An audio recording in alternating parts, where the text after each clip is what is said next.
Snarræði rafvirkja hjá Orkuveitunni bjargaði líklega 2 mannslífum í nótt þegar gas tók að leka í Hellisheiðarvirkjun. Snarræði vinnufélaga bjargaði líklega lífi 2 manna í nótt í Hellisheiðarvirkjun.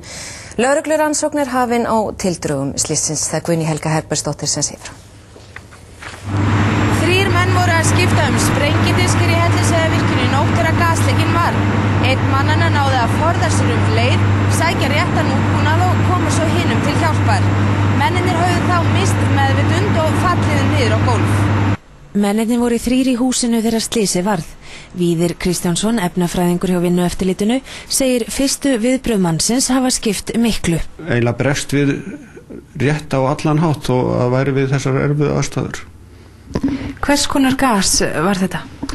Það er öruggt að það var mikið magn af brennisteinsvetni sem kemur þarna út úr þessari leiðslu og það er lofttegund sem veldur bara lömun á öndunarfærunum. Getur gert það í miklu magni ef menn anda þessu að sér og það er hugsanlega það sem hefur gerst. Í svona aðstæðum hafa menn skamman tíma til að bregðast við? Já, þetta getur verið bara 1, 2 og 3. Það er þannig að menn bara þurfa að halda niður sjandanum og hlaupa. Mennirnir 2 voru fluttir á slysadeild Landspítalans í nótt. Þeir komist brátt til meðvitundar en meiddust báðir við fallið og hlutu brunasár. Annar maðurinn var útskrifaður í dag en hinn hefur verið á gjörgæslu. Að sögn vakthafandi læknis er maðurinn kominn úr öndunarvél og er ástand hans gott miðað við aðstæður. Lögreglurannsókn er hafin á tildrögum slyssins en auk þess mun Vinnueftirlitið rannsaka málið. 2 karlmenn urðu fyrir gaseitrun í Hellisheiðarvirkjun í nótt þegar þeir voru að laga vél sem slegið hefði út. Annar er enn á sjúkrahúsi en hinn hefur verið útskrifaður. Ein vélanna í risastórum sal Hellisheiðarvirkjunar sló út á miðnætti. Slysið varð upp úr klukkan 3 í nótt. Það verður hann að gasleki. Urðu þínir menn varir við gasið? Það mátti alveg vera, það var líkt hana. Var hægt að finna það. Gasið er jarðhitagas sem kemur upp með gufunu úr borholunum, þar af rúmlega 80% koltvísýringur og rúm 10% brennisteinn.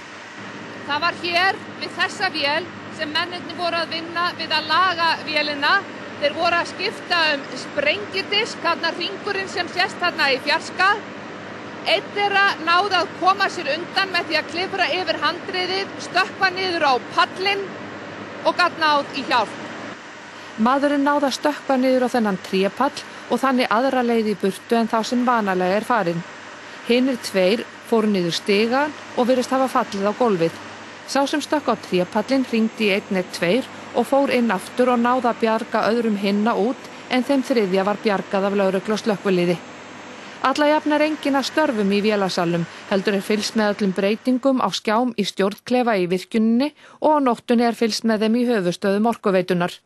Viðbrögð starfsmannanna virðast hafa verið í fullu samræmi við viðbúnaðaráætlanir og engar vísbendingar eru að ekki hafi verið farið að öryggisreglum. Auk lögreglu rannsakar Vinnueftirlitið slysið.